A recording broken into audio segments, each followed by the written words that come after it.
இந்த வீடியோ உங்களுக்கு பிடிச்சிருந்ததுன்னா லைக் பண்ணுங்கள். இது வரைக்கும் அன்னை சமையல் சேனலை சப்ஸ்கிரைப் பண்ணலன்னா ரெட் கலர் சப்ஸ்கிரைப் பட்டனை கிளிக் பண்ணுங்கள். தேங்க்யூ. அன்பு நண்பர்களே, அனைவருக்கும் அன்னை சமையலின் அன்பான வணக்கங்கள்.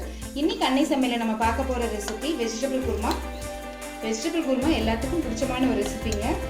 வாங்க இன்னைக்கு எப்படி செய்யறதுன்னு பார்க்கலாம்.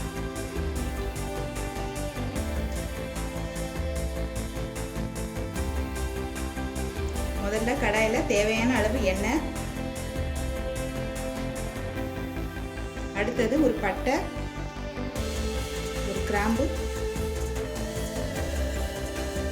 ஒரு டீஸ்பூன் சோம்பு, அடுத்தது 2 வெங்காயம் சேர்த்துக்கலாம்.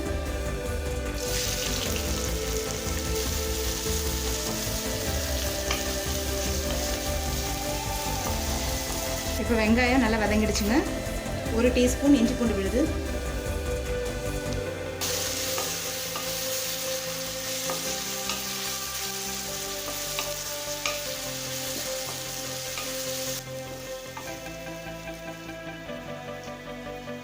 அடுத்தது ஒரு தக்காளி சேர்த்துக்கலாம்.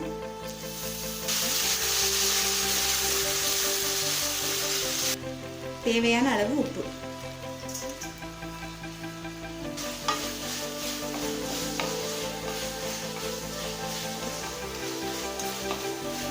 தக்காளியை 1 நிமிஷம் வரைக்கும் நல்லா வதக்கிக்கோங்க. இப்போ தக்காளி நல்லா வதங்கிடுச்சுங்க. அடுத்தது 1/4 டீஸ்பூன் மஞ்சள் தூள், 1/2 டீஸ்பூன் மிளகாய் தூள், 1 டீஸ்பூன் தனியாத்தூள். இப்போ இது எல்லாத்தையும் சேர்த்து நல்லா கிளறிக்கலாங்க. 1 நிமிஷம் வரைக்கும் நல்லா வதக்கிக்கலாம். இப்போ 1 நிமிஷம் ஆயிடுச்சுங்க. மிளகாத்தூள் வாசனை போயிடுச்சு, எண்ணெயும் சுற்றி வந்திருக்கு. அடுத்தது 1/2 cup carrot, 1/2 cup beans, 1/2 cup பட்டாணி, பச்சை பட்டாணிங்க, உருளைக்கிழங்கு 1/2 கப். இது எல்லாத்தையும் நல்லா கிளறிக்கலாங்க.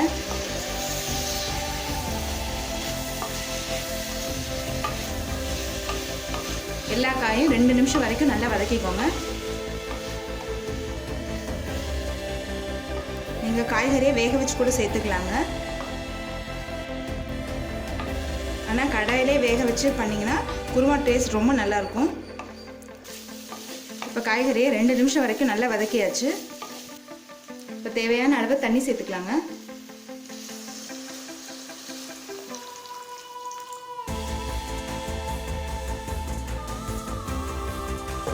இதை மூடி போட்டு எல்லா காயும் வேகிற வரைக்கும் வெயிட் பண்ணலாங்க. இப்போ காய் வெந்துட்டு இருக்க நேரத்தில் குருமாவுக்கு மசாலா ரெடி பண்ணிக்கலாங்க. அதுக்கு தேங்காய் 1/2 கப், 2 பச்சை மிளகாய், 1 பட்டை, 1 கிராம்பு, 2 ஏலக்காய்.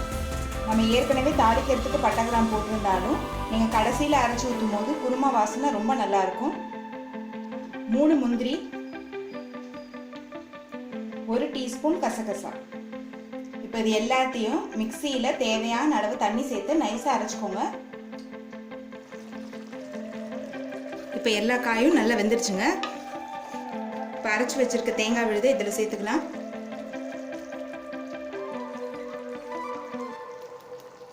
இது கூடவே கொஞ்சமாக தண்ணி சேர்த்துக்கலாம்.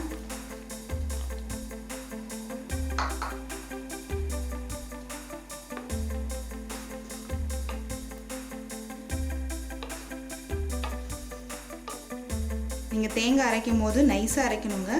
அப்போ தான் குருமாவோட டெக்ஸ்சர் ரொம்ப நல்லா இருக்கும்.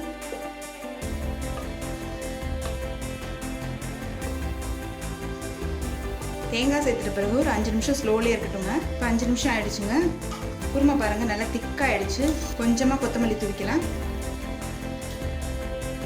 இறக்க போகிறதுக்கு முன்னாடி கொஞ்சம் எலுமிச்சை சாறு சேர்த்துக்கலாம்.